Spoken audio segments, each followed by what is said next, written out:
आज का नंबर 3 नागा। जो मनुष्य अभिमान और कुटिलता को छोड़कर सरलता मतलब सीधा प्रेम एवं सत्य का आश्रय लेता है, स्वार्थ को छोड़कर परोपकार में लगा रहता है, दूसरों की भलाई में तत्पर रहता है और कष्ट के समय भी सन्मार्ग से नहीं हटता, वही सुख और शांति प्राप्त कर सकता है। जो प्राणी मात्र को सुखी देखकर सुखी होता है, दुखी नहीं होता, तथा दूसरों को दुख को अपना ही दुख समझकर यथासाध्य उसको दूर करने का प्रयत्न करता है, वह निश्चय परम शांति प्राप्त कर लेता है। जो दूसरों को सुखी दिख जाना तो सुखी हो जाएगा, आपको दुखी दिख जाना उसको अपना ही दुख समझकर उसका दुख दूर करने की सोचेगा, कर्म की सोचेगा कि मैं इसका दुख दूर कर दूँ, वही निश्चय परम शांति प्राप्त कर लेता है। वास्तव में तो स्वर्गीय सुख और शांति हमारे भीतर ही है। वास्तव में तो स्वर्ग के सुख और शांति हमारे अंदर है, बाहर नहीं है। उसके ऊपर ईर्ष्या, द्वेष, अहंकार तथा स्वार्थ का पर्दा पड़ा हुआ है, इससे प्रयत्न पूर्वक हटा दे। इसके ऊपर जो हमारा द्वेष, ईर्ष्या, अहंकार का और स्वार्थ का पर्दा पड़ा हुआ ना, इसको प्रयत्न पूर्वक हटा दे रहो। कोशिश करनी पड़ेगी, बहुत जब हटेगा। बस सुख शांति तो तुम्हारे घर की ही चीज़ें हैं। जब तक चित्त से ईर्ष्या, द्वेष नहीं मिटेंगे तब तक कभी सुख की प्राप्ति हो नहीं सकेगी। यह सुख तो हमारा स्वरूप ही है। इसे यदि मनुष्य जीवन में प्राप्त न किया तो फिर कब करेंगे।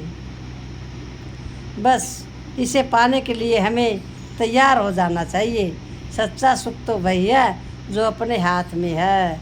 जो सुख दूसरों से प्राप्त होता है उसमें तो दुख मिलता रहता है।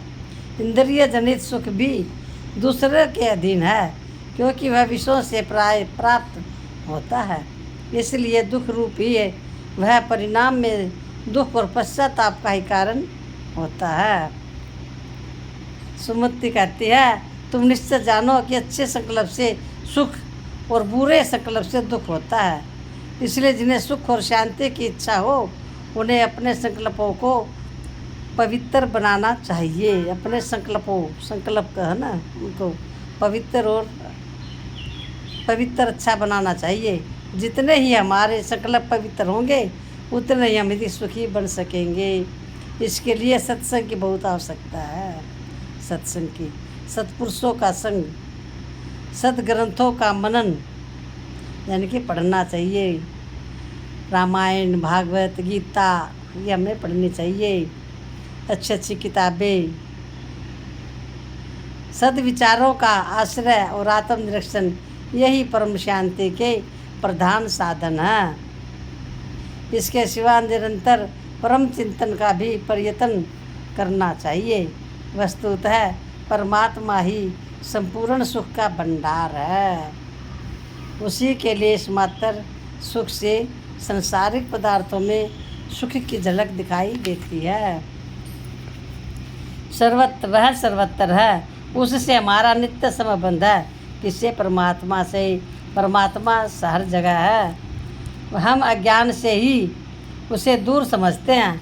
हमारा ज्ञान नहीं, हमारा ज्ञान नहीं है ना, इसलिए हम भगवान को अपने से दूर समझते हैं, लेकिन भगवान तुम्हारे पास में ही है। वास्तव में तो वह हमारा अत्यंत समीपी और निजी बंधु है। यही नहीं, वही तो हमारा अपना आप ही है। बस केवल सच्चे प्रेम की देरी है, फिर तो हम सर्वदा उसका अनुभव करते हुए आनंद मगन रह सकते हैं। पहला वर्जन का सीट वो बोला, जो मैं तो चाहूँ मैं तुमसे बात करूँ, तुम मुझसे बात करो। एकांत में आता हूँ मैं तुम्हारे पास। जो तुम्हारा कोई नहीं होता ना, जो तुम मुझे पुकारते हो, तो किसी रूप में तुम्हारे पास आता हूँ और तुम्हारा कष्ट दूर करता हूँ। तो उसमें भगवान तुम्हारे पास ही हैं। आगे कल की कथा आएगी, कल पढ़ूँगी।